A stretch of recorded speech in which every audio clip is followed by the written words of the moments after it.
আমরা যদি অর্থ এবং পেশিশক্তির রাজনীতির অবসান চাই, তাহলে যারা এই অর্থ আর পেশিশক্তির রাজনীতি করছেন তাদেরকে জবাবদিহিতার মধ্যে আনতে হবে।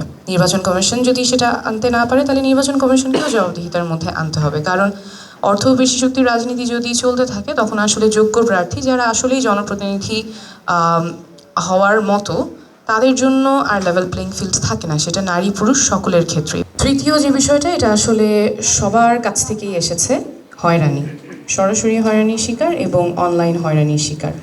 আমরা যখন এখন দাঁড়িয়ে আছি, গণঅভ্যুত্থানের ঠিক পরপর কিন্তু আমাদের মনে হয়েছিল যে রাজনৈতিক পরিসরে নারীদের মিনিংফুল পার্টিসিপেশনের রাস্তাটা প্রশস্ত হয়েছে, কিন্তু যতই দিন গিয়েছে ততই রাস্তাটা শুরু হয়েছে এবং চোখের সামনেই মনে হয় মিলিয়ে যেতে দেখছি। এবং এটা একটা বড় কারণ সাইবার বুলিং। এই ক্ষেত্রে আমরা দেশে বিদেশের যে অভিজ্ঞতা, নির্বাচন যত ঘনিয়ে আসবে সেটা আরও প্রকট আকার ধারণ করবে।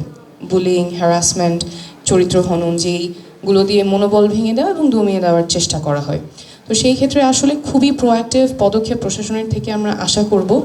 যিনি হ্যারাসমেন্টের শিকার হবেন তিনি একটা জায়গায় রিপোর্ট করবেন এবং সেখান থেকেই দ্রুততম সময়ে আইনি সহায়তা, প্রশাসনিক সহায়তা যাতে তারা পান সেই ব্যবস্থাটা করতে হবে। এবং সোশ্যাল মিডিয়া প্ল্যাটফর্মের সাথে সমন্বয় করে কোনো fake content, AI generated content বা যেগুলো হ্যারাসমেন্টের উদ্দেশ্যে তৈরি করা হয়েছে, সেগুলো যাতে দ্রুত নামিয়ে ফেলা যায়, সেটা প্রশাসনের থেকে যে সোশ্যাল মিডিয়া প্ল্যাটফর্ম আছে, মেটা, টিকটক, তাদের সাথে একটা সমন্বয় করে একটা ইলেকশন রুম হতে পারে, সেল হতে পারে, সেটা দ্রুত করা প্রয়োজন। আসলে সময় অনেক স্বল্প।